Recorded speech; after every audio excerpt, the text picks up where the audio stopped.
Now we are going to see different box model properties one by one. The first two properties we are going to discuss in this lecture are width and height. So to illustrate this, I have created a very basic web page and I have added a couple of elements. I have added a P element with ID first. I have then added a span element, then again a P element with a span element within that P element, and finally a paragraph element with ID second. Actually, the content of the paragraph with ID second and ID first are the same. So the first paragraph and the last paragraph contain the same content. Now the web page looks like this. This is the first paragraph. This is the first span element. This is the second paragraph that contains another span element within. And this is the last paragraph, and the content of this first paragraph and the last paragraph are the same. So as we have already discussed, block level elements occupy the available width. So as you see here, the width is up to this. That is, the whole width is occupied by the paragraph elements. But the inline elements occupy the width that is required to accommodate the content. So as the content increases or decreases, the width of the inline level elements also increases or decreases.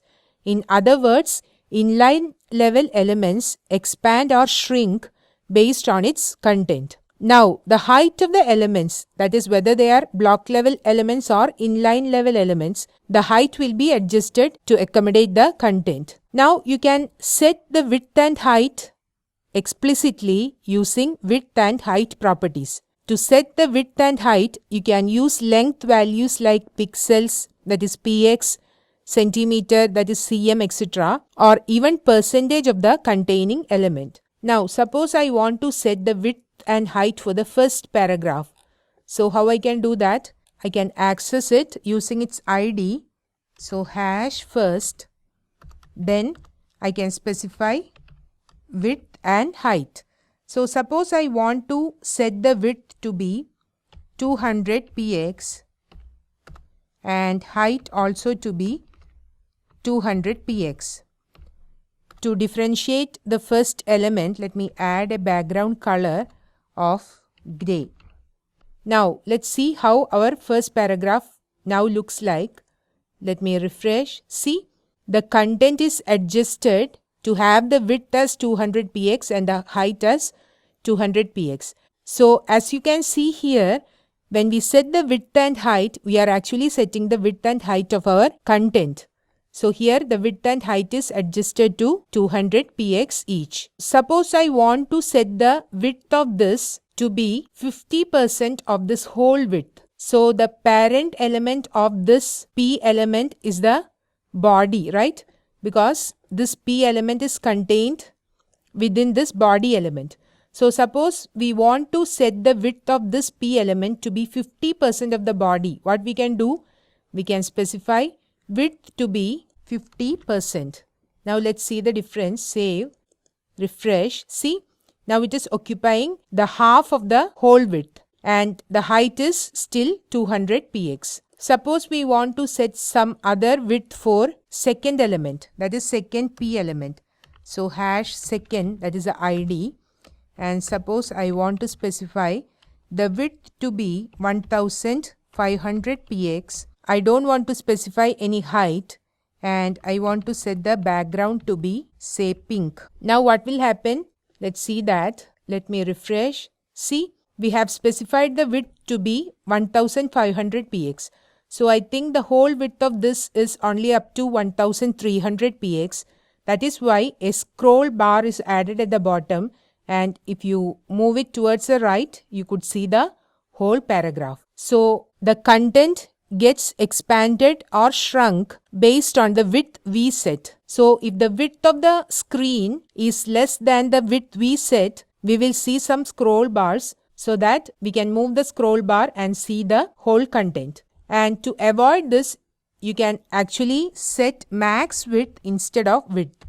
So in that case, what will happen? Let's see that. Save, refresh. Now we are not seeing scroll bars, but the width is adjusted to accommodate the content without having scroll bars. So if you don't want to appear scroll bars on your application, you can specify max width instead of width. Now we have set width for block level elements, right? Because paragraph element is a block level element. What about inline level elements? As we have already discussed, inline level elements will adjust the width to accommodate the content. So we cannot set width and height properties for inline level elements. The inline level elements will be expanded or shrunk to accommodate the content. So suppose I try to set width and height for the span element, which is an inline level element. What will happen? We will not be able to set the width and height for inline level elements. We can set width and height for block level elements as well as inline block level elements. So suppose I set width and height to be 100 px and background to be, say, blue. We will see the background in blue color, but the width and height will not be applied to the span element. Why? It is an inline level element. Let me refresh. See, we are seeing the background in blue color, but the width or height is not adjusted accordingly. So you need to make sure that you set the width and height only for the block level elements or inline block level elements and not for inline elements. So these are the two box model properties, that are width and height, which you can use to set the width and height of the element. The width and height can be set only for non-inline level elements. That is for the block elements and inline block elements. Next, we are going to see border property and also margin and padding properties. We will see it in the following lectures.